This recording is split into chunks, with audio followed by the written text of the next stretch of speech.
समेत 8 लोगों के खिलाफ मुकदमा दर्ज। नमस्कार, हर खबर में आपका स्वागत है। आपके साथ हाजिर हूं मैं कंचन। शुरुआत करेंगे बुलेटिन की इस वक्त की बड़ी और अहम खबर के साथ। टीवी स्क्रीन पर इस वक्त की बड़ी खबर फरीदाबाद से, जहां नगर निगम की भयंकर लापरवाही सामने आई है। खुले सीवर में बच्चा गिरा, बाइक सवार युवक ने बच्चे को बचाया। इस वक्त की बड़ी खबर, पहले भी मामला सामने आया था। तो फरीदाबाद से बड़ी खबर हम आपको बता रहे हैं, जहां पर नगर निगम की बड़ी लापरवाही सामने आई है, या यूं कह दीजिए जानलेवा लापरवाही, जिसकी वजह से आज एक बार फिर से हम आपको तस्वीर दिखाने जा रहे हैं। तस्वीरों को आप देखिएगा, आप तस्वीर देखकर हैरान हो जाएंगे कि नगर पालिका इतनी बड़ी लापरवाहियां एक के बाद एक लगातार करता जा रहा है। जरा तस्वीरों को भी देखिए। ये तस्वीरें भी हम आपको दिखा रहे हैं, जहां एक छोटा सा बच्चा खेलता हुआ यहां पहुंचा और नगर निगम का जो ये सीवर यहां पर खुले रहते हैं, इन सीवर को बंद नहीं किया जाता, जिसकी वजह से ये मासूम वहां इस सीवर में जा गिरा। वो तो अचानक से देखिए कि वहां एक बाइक सवार पहुंचा और कहेंगे कि भगवान बनकर उस बाइक सवार ने तुरंत बच्ची को उस सीवर से बाहर निकाला। अगर ज्यादा देर हो जाती या फिर कोई देखता नहीं तो इस बच्चे की जान भी जा सकती थी। बड़ी ही दर्दनाक तस्वीरें हैं, डरावनी तस्वीरें हैं। जरा देखिए, बच्चा आराम से खेलते खेलते वहां पहुंचा और अचानक से इसमें गिर गया। वहां से एक शख्स बाइक से गुजर रहा था, उसने अचानक से इस पूरी घटना को देखा, तुरंत वहां पर पहुंचा और पहुंचने के बाद तुरंत इस बच्चे को उस सीवर से जो खुला हुआ था उससे बाहर निकाला। अगर थोड़ा सा और समय लग जाता तो शायद इस बच्चे को नहीं बचाया जा सकता था, लेकिन तुरंत इस बाइक सवार ने अपनी बाइक को रोका, वहां पहुंचा और इस बच्चे को तुरंत बाहर निकाल लिया। तो सीवर में किस तरह से बच्चा गिरा, एक तस्वीर में ये दिखा रहे हैं, दूसरी तस्वीर में आप देख सकते हैं वाकई फरिश्ते ने जान बचाई। अगर ये शख्स वहां से उस वक्त नहीं गुजरता तो शायद किसी को ये मालूम भी नहीं चल पाता कि वहां कोई बच्चा भी गिरा है। और ये पहला मामला या पहला वाक्य नहीं है, इस तरह की कई घटनाएं अभी तक सामने आ चुकी हैं, जहां पर नगर निगम की इसी तरह की लापरवाहियां लगातार सामने आती है। हैरत तो इस बात की होती है कि नगर निगम को इसकी जानकारी होती है, लेकिन उसके बावजूद भी नगर निगम इस और ध्यान देने के बजाय यहाँ पर इन चीजों को डिले करता चला जाता है। तस्वीरें वाकई हैरान करती हैं। छोटा सा बच्चा जिसे कुछ भी नहीं मालूम, वो खेलता खेलता वहां पहुंचता है और इस गड्ढे में गिर जाता है। चलिए, इसी बीच इस वक्त की एक और बड़ी खबर आ रही है। इस वक्त की एक और बड़ी खबर आपको टीवी स्क्रीन पर दिखाने जा रहे हैं। इंद्री से इस वक्त की बड़ी खबर, जस्ट हत्याकांड मामला। तीनों महिला आरोपियों की कोर्ट में पेशी हो गई है। कोर्ट ने तीनों को न्यायिक हिरासत में भेज दिया है। हत्याकांड में आरोपी है चाची, ताई और दादी। जी हां, तीनों से लगातार पूछताछ की जा रही है। 14 दिन की न्यायिक हिरासत में इन तीनों को भेज दिया गया है। इस वक्त की बड़ी और अहम खबर टीवी स्क्रीन पर हम आपको दिखा रहे हैं। तीनों महिला आरोपियों को 14 दिन की यहां पर न्यायिक हिरासत में भेज दिया है। जश हत्याकांड में आरोपी हैं चाची, यहां पर मुख्य आरोपी और भी यहां पर 2 नाम सामने आए हैं। तो इंद्री से इस वक्त की बड़ी खबर, जश हत्याकांड में ये बड़ा यहां पर एक और फैसला। कोर्ट ने तीनों को न्यायिक हिरासत में भेज दिया है। चाची के साथ ही अब ताई और दादी का नाम भी इसमें जुड़ गया है। फिलहाल तीनों आरोपियों को यहां 14 दिन की न्यायिक हिरासत में भेज दिया गया है। इस वक्त की बड़ी और अहम खबर, हर खबर पर हम आपको दिखा रहे हैं। तीनों महिला आरोपियों को भेज दिया गया है न्यायिक हिरासत में। 3 लोग हैं ये। सबसे पहले चाची का नाम सामने आ रहा था, लेकिन अब ताई और दादी का नाम भी सामने आ रहा है। हालांकि अभी भी गुत्थी उलझी हुई है। लगातार इस पूरी गुत्थी को सुलझाने में लगे हुए है पुलिस प्रशासन और जल्दी इस गुत्थी को भी सुलझा लिया जाएगा। तो इस वक्त की बड़ी खबर टीवी स्क्रीन पर आपको दिखा रहे हैं। हर खबर पर इस वक्त की बड़ी ब्रेकिंग खबर, जश हत्याकांड पूरा मामला, जिसमें तीनों को भेज दिया गया है न्यायिक हिरासत में। कोर्ट ने तीनों को न्यायिक हिरासत में भेज दिया है। अभी तक महज यहाँ चाची का नाम सामने आ रहा था, लेकिन अब चाची के साथ ही यहाँ पर ताई और दादी का नाम भी सामने आ चुका है। तो तीनों को जो है न्यायिक हिरासत में भेज दिया गया है। इस पूरे मामले पर लगातार कह सकते हैं हाई प्रोफाइल मामला और इस पर सभी की निगाहें टिकी हुई है। हर कोई चाहता है कि ये पूरा मामला जल्द से जल्द खुल जाए। तो चलिए खबरों में आगे बढ़ते हैं। राष्ट्रमंडल खेलों से कुश्ती को बाहर करने पर पूरे प्रदेश के पहलवानों में यहां पर काफी गुस्सा नजर आ रहा है। दंगल गर्ल्स के पिता द्रोणाचार्य अवॉर्डी महावीर फोगाट में यहां पर नाराजगी जाहिर करते हुए बताया कि कुश्ती भारत का प्रसिद्ध खेल है, जिसको राष्ट्रमंडल खेलों से बाहर करना बहुत ही निंदनीय है। फोगाट ने बताया कि कुश्ती में यहां कई पहलवानों ने बहुत अच्छा प्रदर्शन किया है और देश प्रदेश का नाम रोशन किया है। कई युवा बच्चे कुश्ती में दिन रात मेहनत करके यहां लगातार परिश्रम कर रहे हैं, लेकिन राष्ट्रमंडल खेलों से कुश्ती को बाहर करने पर उनको बेहद ठेस पहुंची है। महावीर फोगाट ने बताया कि सरकार को दूसरे देशों के साथ यहां बातचीत करके कुश्ती को राष्ट्रमंडल खेलों में शामिल करने की ओर अपने कदम बढ़ाने चाहिए।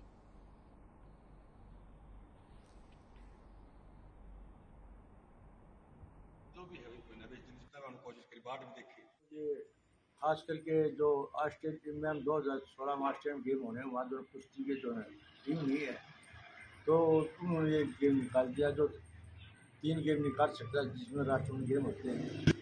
तो मैं फेडरेशन, हमारी जो नेशनल फेडरेशन ऑफ इंडिया है वो भी इसके लिए पूरे प्रयास कर रही है और भारत सरकार भी। तो इससे क्यों जो हिंदुस्तान में खेल जो बहुत ही 200-400 साल पहले का जो गेम है कुश्ती, और इससे जो है जो कुश्ती प्रेमी जो कुश्ती लड़ते हैं जो जुड़े हुए हैं उनको काफ़ी जो झटका लगे। तो वहीं झज्जर से विधायक गीता भुक्कल ने बीजेपी से राज्यसभा सांसद रामचंद्र जांगड़ा के बयान पर पलटवार करते हुए कहा कि यह महिलाओं का अपना हक है कि वो अपनी मर्जी से कपड़ों का चयन करें। बीजेपी सरकार को ऐसी टिप्पणियां करना कि महिलाओं को जींस नहीं पहननी चाहिए, ये गलत है। बीजेपी को ऐसे बयान देने के बजाय महिलाओं की शिक्षा पर जोर देने की जरूरत है। साथ ही मंदिर जाने के मामले पर भी उन्होंने कहा कि मंदिर जाना भी स्वेच्छा का विषय है, हम किसी की भावनाओं को ठेस नहीं पहुंचा सकते। आर्य समाज भी फला फूला है और ये व्यक्ति विशेष की स्वयं की इच्छा है कि वो मंदिरों में जाए या फिर ना जाए। किसी पर हम अपनी मानसिकता को थोप नहीं सकते, इसलिए सांसद रामचंद्र जांगड़ा को बोलने से पहले सोचने की जरूरत है। ना कि बच्चे क्या पहने, ये उनकी स्वतंत्रता है। हम किसी को किसी प्रकार की स्वतंत्रता से नहीं रोक सकते। कैसा किसका खान पान होगा, कई जगह पर जो है अभी देखा होगा नवरात्रों में इस तरह का कहा कि नॉन वेज मीट नहीं खाना चाहिए। कई जगह जो है उनके मंत्री नॉर्थ ईस्ट में, तो इन चक्रों में हमें ना पड़ के हमारी जो जिम्मेवारी एक है कि अच्छे प्रदेश और देश का निर्माण हो, धर्म जाति और बिरादरी के नाम पर हम ना बांटे। स्वतंत्रता का सबको अधिकार है, जो जिस धर्म को मानना चाहे, जैसा वो पहनना चाहे, सभ्यता संस्कृति के अनुरूप उनको अपना। तो वहीं कालावाली में आम आदमी पार्टी हरियाणा के प्रभारी और राज्यसभा सांसद सुशील गुप्ता ने बड़ा बयान दिया है। अब सांसद सुशील गुप्ता ने सांसद रामचंद्र जांगड़ा के यहां पर लड़कियों को जीन्स पैंट ना पहनने के बयान पर पलटवार करते हुए कहा कि आरएसएस में एक भी महिला मेंबर नहीं है, ये पार्टी महिला विरोधी है। वहीं उन्होंने यहां सांसद रंजीत सिंह के बयान पर कहा कि वो चाहते हैं कि दादा पोता ही मंत्री बने रहे। इतना ही नहीं, उन्होंने सांसद सुनीता दुग्गल को भी आड़े हाथों लेते हुए कहा कि आजकल गोबर कहां उपलब्ध होता है। सिर्फ एक दिन सांसद सुनीता सिरसा के यहां पर लोगों के गोबर के उपलों पर खाना बनाकर खिलाए। इस मौके पर आप कार्यकर्ताओं समेत कई आमजन भी मौजूद रहे। आरएसएस के अंदर, संघ के अंदर एक भी महिला नहीं होती। ये महिला विरोधी नीति के लोग हैं। मैं इसमें ज्यादा नहीं बोलूंगा, परंतु इनकी मानसिकता है। आपने एक बयान दिया था कि हरियाणा में जो शिक्षक हैं वह प्रॉपर्टी का काम करते हैं, उस बयान को लेकर काफी विवाद चर्चा में रहा, इस पर आपकी क्या प्रतिक्रिया है? देखिए, मैंने कहा था कि हरियाणा के स्कूल का एनवायरनमेंट ठीक नहीं है। बालीगांव के स्कूल में इन्होंने मुझे निमंत्रण दिया था कि आप आएँ और देखें। मेरे लोग वहाँ पर गए थे। पहले तो इन्होंने मेरा ट्विटर ब्लॉक कर दिया था। जब मुख्यमंत्री जी की फोटो आई कि मैं अपने बचपन के स्कूल के अंदर गया, तो मेरे लोग भी वहाँ पर गए थे। उन्होंने देखा कि स्कूल की हालत बहुत ख़राब है। प्राइमरी स्कूल की मैं बात कर रहा हूँ, और फर्श टूटे हुए हैं, डेस्क कोई है नहीं, बच्चे ज़मीन के ऊपर बैठे हुए हैं, पंखों की कमी है। तो वहीं कैथल के आंगनबाड़ी केंद्रों में खराब राशन आपूर्ति होने पर महिला एवं यहां बाल विकास राज्य मंत्री कमलेश ढाना ने यहां कड़ा संज्ञान लिया। विभागों के अतिरिक्त मुख्य सचिव और महानिदेशक को पूरे मामले में यहां 3 कार्य दिवस में जांच करने के आदेश देते हुए आपूर्ति एजेंसी से लेकर अधिकारी और कर्मचारी स्तर की लापरवाही पर यहां रिपोर्ट भी मांग ली है।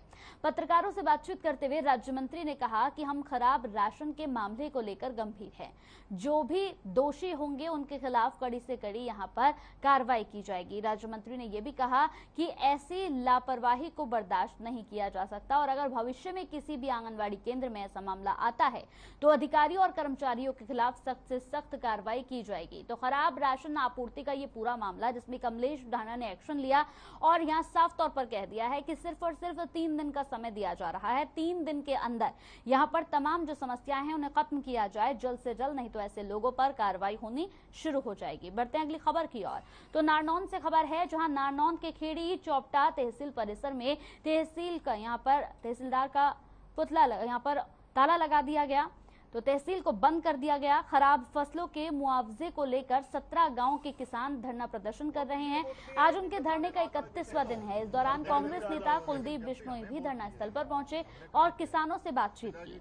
वहीं मौके पर किसानों ने अपनी मांगे बताई कि किसानों को खराब फसल का मुआवजा मिले। अधिकारियों ने जो गलत रिपोर्ट दी है उन अधिकारियों पर मुकदमा दर्ज किया जाए और जो किसानों पर मुकदमे दर्ज किए गए हैं वो मुकदमे खारिज किए जाए। उन्होंने किसानों से कहा कि मैं आपकी मांग मुख्यमंत्री के सामने जरूर उठाऊंगा और आपकी मांग जायज भी है। इस मौके पर उनके साथ स्थानीय कांग्रेस नेता भी मौजूद रहे। लेकिन जब भी हमें वोट दिए थे 3 मांगे अभी प्रधान जी ने रखी, मेरे को बताया भी था। एक तो उनके मुआवजे की है और एक जो कि जिन कर्मचारियों ने जानबूझ के बदमाशी की है, भेदभाव किया है, उनके खिलाफ कार्रवाई की और एक इनके खिलाफ जो मुकदमे बने वो वापस होने की बात है। तो तीनों मांगे मैं समझता हूँ उनकी जायज है। किसान हमारा पेट पालता है, हमारा देश तभी चलता है, परिवार तभी चलता है जब किसान का आशीर्वाद रहता है जी। तो सरकार को इनकी मांगे माननी चाहिए। और जहाँ तक विधानसभा की बात आपने कही तो विधानसभा के पतल के ऊपर मैंने मांग रखी थी कि हमारे चोपटा, बालतमंद, आदमपुर इन इलाकों के साथ हमारा बहुत जानबूझ के भेदभाव हो रहा है। और तो किसी ने वोट दिए सारे राज वाले बैठे तो लेकिन जब भी हमें वोट दिए थे हमने काम कराया जी।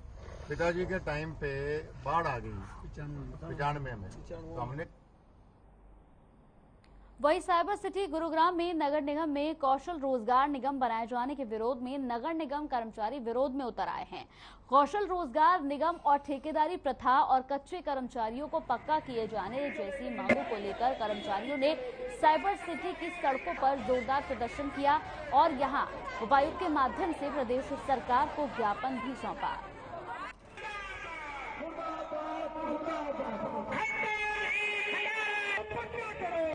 कौशल रोजगार का विरोध कर रहे हैं हम। हरियाणा सरकार से यही मांग है हमारी कि हम कौशल योजना का विरोध कर रहे हैं, क्योंकि जो भी कर्मचारी हैं ठेकेदारी में पल रहे हैं। हमें ये चाहिए कि ठेकेदारी से हमारी जो भी यहाँ की लेबर है वो ठेकेदारी से मुक्त हो जाए। हम यही चाहते हैं और ये प्रदर्शन यूं ही जारी रहेगा जब तक हमारी मांगे मानी नहीं जाएंगी। तो वहीं खबर फरीदाबाद से है, जहां नेशनल हाईवे 19 पर गदपुरी टोल प्लाजा के विरोध में टोल प्लाजा स्थित सभी दलों के नेता और स्थानीय लोगों ने गदपुरी टोल के विरोध में एक महापंचायत की। इस महापंचायत में फैसला लिया गया कि आने वाली 30 अप्रैल को दोनों जिलों की एक और महापंचायत होगी, जिसमें हजारों की संख्या में इलाके से 36 बिरादरी के लोग शामिल होंगे और केंद्र मंत्री नितिन गडकरी से मुलाकात कर टोल टैक्स का मुद्दा रखेंगे। यहाँ पढ़े लिखे नौजवान साथियों ना जिन्हें सांसद बनना है वो सांसद बनना, लेकिन बिल्कुल ये अन्याय है। हमारे फरीदाबाद पलवल जो ब्रिज के लोग हैं, मैं तो ये कहूँगा कि इनके ऊपर अत्याचार है। जब एक लॉ के आधार पर 60 किलोमीटर के दायरे में ये कर लगा ही नहीं सकते, ये टोल टैक्स लगा ही नहीं सकते, तो बिल्कुल सरासर ये गलत है। और आज महापंचायत ने जो ये रूप लिया है इसका संघर्ष करेंगे, इसे उखाड़ के फेंकेंगे कानूनन तौर पर और इसको बिल्कुल भी चालू नहीं होने देंगे, इसको नहीं लगने देंगे। ये आज हमारे इलाके की आवाज है। महापंचायत ने जो फरमान जारी किया मैं आपको बताना चाहता हूँ, पहली बात तो पंचायत जो होती है कोई जिम्मेवारी एक आदमी की नहीं होती। ये सारे ही सब भाई मेरे से ज़्यादा जिम्मेदार हैं और ये जो मेरे को सहयोग की बात कह रहे हैं, जहाँ जो ये जिम्मेदारी देंगे उससे मैं पीछे भी नहीं हटना चाहता। सब भाइयों को पुनः अगर अभी इस पंचायत में फैसला हुआ है कि भाई यहाँ इस पीरियड में हम लीगल तरीके से सारी कार्रवाई करेंगे और अपने क्षेत्र के जो प्रतिनिधि है वहाँ से भी इलाके की जनता वहाँ जाएगी। सभी बिरादरी और सभी राजनीतिक दलों के नेताओं ने पंडित टेकचंद जी के आह्वान पर आज यहाँ इकट्ठा होकर के लोगों को यहाँ इस चिंता के समाधान के लिए बुलाया था और सबने अपनी अपनी राय यहाँ पर रखी है। और उसमें ये सामने आया है कि जो NHAI एक्ट है, NHAI एक्ट में हर बात का प्रोविजन है। NHAI एक्ट ये कहता है कि 60 किलोमीटर तक कोई दूसरा टोल या टोल नहीं लग सकता। NHAI एक्ट ये कहता है कि जो करार हुआ है वो करार पूरा करना पड़ेगा टोल लगाने से पहले। तो रिलायंस कंपनी ने जो ये करार भारत सरकार से किया, उसमें उनके एग्रीमेंट की कॉपियां हमारे पास हैं, हम बाकायदा प्रेस को बुला करके वो दिखाएंगे। तो वहीं हरियाणा सरकार की वादा खिलाफी हठधर्मिता के खिलाफ नगर पालिका कर्मचारी संघ ने यहां पर अपनी नाराजगी जताई है और विशाल प्रदर्शन किया है और अपनी मांगों का ज्ञापन उपायुक्त को सौंपा है। कर्मचारियों की मांग है कि नगर पालिका कर्मचारियों के यहां पर समान काम समान वेतन दिया जाए, ठेकेदारी प्रथा को खत्म किया जाए और कच्चे कर्मचारियों को पक्का किया जाए ताकि पालिका कर्मचारी बेहतर जीवन बिता सके।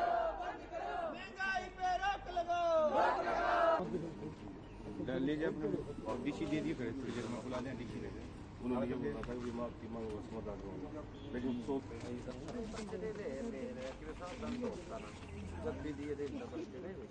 अब सर भी लेना हो गया जी। और क्या है ना, आज हमारे पूरे हरियाणा के अंदर जो मुख्यमंत्री के नाम ज्ञापन दे रहे DMCM के माध्यम से हमारी मांग ये है कि ठेका प्रथा खत्म किया जाए और कच्चे कर्मचारी को पक्का किया जाए और जो समान काम समान वेतन है उसको लागू किया जाए। और एक जो सरकार ने कौशल विकास रोजगार जो मुहिम चला रखी है, उसमें नगर पालिका कर्मचारी संघ हरियाणा और सर्व कर्मचारी संघ हरियाणा उसका विरोध करता है कि हम इस जो सरकार जो कौशल विकास जो चला रही को जा रही है, हम उसका विरोध करते हैं और उसको मांग करते हैं कि इसको भंग किया जाए। अगर कर्मचारी को भला करना है तो सीधा कर्मचारी को ठेका प्रथा से खत्म करके डायरेक्ट रोल पर कर्मचारी को लिया जाए। तो देश में बढ़ती महंगाई को लेकर गोलाचिका क्षेत्र में आम जन में काफी नाराजगी है। बता दें कि रोजमर्रा की सभी चीजें महंगी हो गई हैं। महंगाई की वजह सिर्फ तेल की कीमतों में इजाफा होना नहीं है, बल्कि तेल की कीमतें बढ़ी हैं। महंगाई ने आम आदमी की कमर तोड़ कर रख दी है। मोदी सरकार तो आई लेकिन अर्थव्यवस्था खराब हो गई, ये लोगों का कहना है। वहीं सब्जी मंडी में नींबू के दाम सुनकर लोग हक्का बक्का रह गए हैं, क्योंकि आजकल नींबू 300 के पार है और वहीं सभी सब्जियों के रेट आसमान छू रहे हैं। जिसके बाद लोगों ने बताया कि ऐसी ही महंगाई बढ़ती रही तो एक दिन लोगों को भूखा सोना पड़ेगा। ये सिर्फ एक क्षेत्र की बात नहीं है कि हम सिर्फ जीका लेवल पे बोलते हैं या फिर स्टेट लेवल पे बोलते हैं। नेशनल लेवल पे भी इसका बहुत असर होता है, क्योंकि इसकी वजह से जो हमारी GDP है इंडिया की, वो पहले ही बहुत लो है। अगर रेट्स इतने ज़्यादा महंगे हो गए तो GDP और ज़्यादा डिक्रीज हो जाएगी। रेट सस्ते होने की वजह से सेल्स इंक्रीज होगी, जिससे हमारा टर्नओवर भी इंक्रीज हो सकता है। 5 रुपए कुछ पैसे है जी तेल। ये पिछले 10 दिन के अंदर तेल इतनी तेजी से बढ़ा है, मतलब आम जनता के लिए बड़ी मुसीबत का काम हो गया है। आम जनता के लिए बड़ी परेशानी का काम हो गया है। इनकम कम हो गई है और लागत ज़्यादा। बारे में तो यही कहना है जी, भाई डिमांड और सप्लाई में सरकार ने काफ़ी अंतर कर रखे हैं। डिमांड अपनी ਜਿਹੜੀ ਚੀਜ਼ ਦੀ ਰੂਟੀਨ 'ਚ ਆਪਾਂ ਨੂੰ ਜ਼ਰੂਰਤ ਹੁੰਦੀ ਹੈ, ਉਹ ਪਿੱਛੋਂ ਕੱਟ ਪ੍ਰੋਡਕਟ ਬਣਦਾ ਨਹੀਂ, ਤਿਆਰ ਨਹੀਂ ਹੁੰਦਾ, ਜਿਹਦੇ ਕਰਕੇ ਆਪਣੇ ਤੱਕ ਪਹੁੰਚਦੇ ਰੇਟ ਹਾਈ ਹੋ ਜਾਂਦੇ ਨੇ। ਬੰਦਾ ਕੀ ਕਰੇ? ਅੱਜ ਕੱਲ੍ਹ ਨਿੰਬੂ ਦਾ ਰੇਟ ਲੈ ਲਓ, 300-350 रुपए किलो हो गए। ਇੰਨੀ ਗਰਮੀ ਦੇ ਵਿੱਚ ਨਿੰਬੂ ਸਭ ਤੋਂ ਜ਼ਿਆਦਾ ਜ਼ਰੂਰਤ ਦੀ ਚੀਜ਼ ਹੈ। 350 रुपए किलो एक मिडिल क्लास बंदा। अब खबर गोलाचिका से है, जहां नेकी का घर संस्था द्वारा एक रक्तदान शिविर का आयोजन किया गया। वहीं रक्तदान शिविर गांव गढ़ी नजीर के यहां पर गुरुद्वारा साहब में लगाया गया, जिसमें मुख्य अतिथि बाबा बलवीर सिंह कारसेवा ने बतौर मुख्य अतिथि शिरकत की। वहीं रक्तदान शिविर में 120 युवाओं ने रक्तदान किया। वहीं यहां पर श्री गुरु तेग बहादुर सेवा ट्रस्ट अजीमगढ़ और माता मंदिर माईसार कमेटी का भी सहयोग रहा।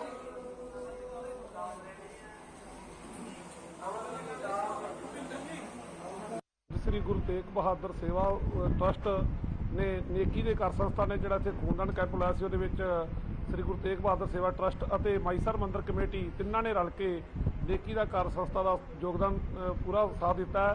मैं सब तो पहला खालसे के जन्म दिहाड़े ते विसाखी के सारे देश विदेश दी संगतां नूं लख लख वधाई दिंदा। और बहुत वधिया अज हाड़ी का सीजन होने के बावजूद भी लोग किसानां दे खेतां दे विच काम कर रहे, फिर भी 125 के करीब इत्थे जिहड़ी यूनिट है खूनदान किया, बहुत वड्डा। उस तो बाद इत्थे मैडिकल कैंप भी लाया गया, होम्योपैथिक का भी कैंप है, अखां का कैंप भी लाया गया इन्हां तिन्नां ट्रस्टां वालों। तो बड़ी संगत दे विच जानी कि उत्साह सी।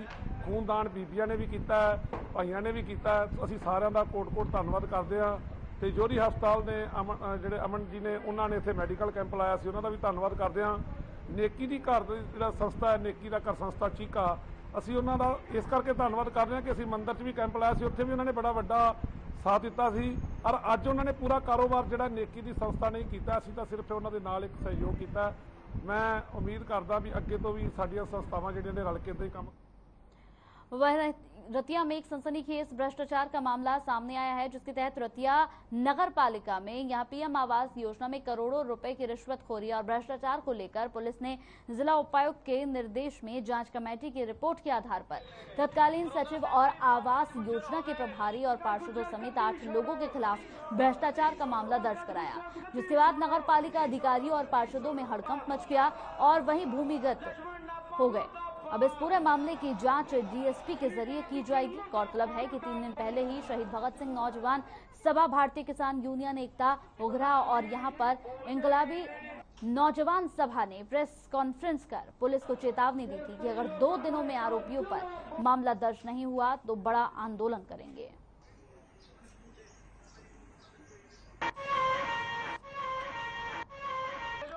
इस संबंध में एक शिकायत जो हमें एसपी साहब के दफ्तर से मिली थी, जिसके संबंध में हमने एफआईआर दर्ज कर दी गई है। इसमें प्रिवेंशन ऑफ करप्शन एक्ट के तहत इसका मुकदमा दर्ज किया गया है, जिसकी तफ्तीश हमारे डीएसपी रतिया श्री शुक्रपाल जी कर रहे हैं।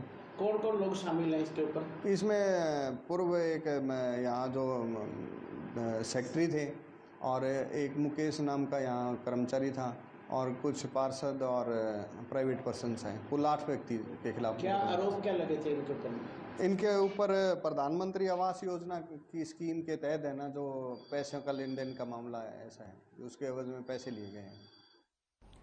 चलिए, इसी बीच इस वक्त की बड़ी खबर आ रही है। इस वक्त की बड़ी खबर टीवी स्क्रीन पर आपको दिखाने जा रहे हैं। यमुनानगर से इस वक्त की बड़ी और अहम ब्रेकिंग खबर। तो मंत्री कंवरपाल गुर्जर ने चिंता जाहिर की है। कुश्ती भारत का प्रमुख खेल है। कंवरपाल गुर्जर का ये कहना है, भारत ने कुश्ती में नाम रोशन किया है। न सिर्फ देश में बल्कि प्रदेश में भी भारत ने अपना नाम रोशन किया है। तो CWG से यहाँ कुश्ती को हटाने के बाद अब यहाँ कंवरपाल गुर्जर की लगातार जो चिंता है वो बढ़ती जा रही है। कुश्ती को राष्ट्रमंडल खेलों से हटा दिया गया, जिसके बाद लगातार यहाँ पर कंवरपाल गुर्जर की मंत्री यहाँ पर जो चिंताएं हैं मंत्री की, वो लगातार बढ़ती जा रही हैं। तो भारत ने कुश्ती में नाम रोशन किया है। नाम हटने की वजह से यहाँ लगातार पहलवानों के अंदर भी काफी नाराजगी देखी जा रही है। कुश्ती खिलाड़ियों का कहना है कि ये गलत है और इस पर दोबारा से मंथन जरूर होना चाहिए। चलिए, इसी के साथ इस बुलेटिन में मेरे साथ इतना ही। नमस्कार।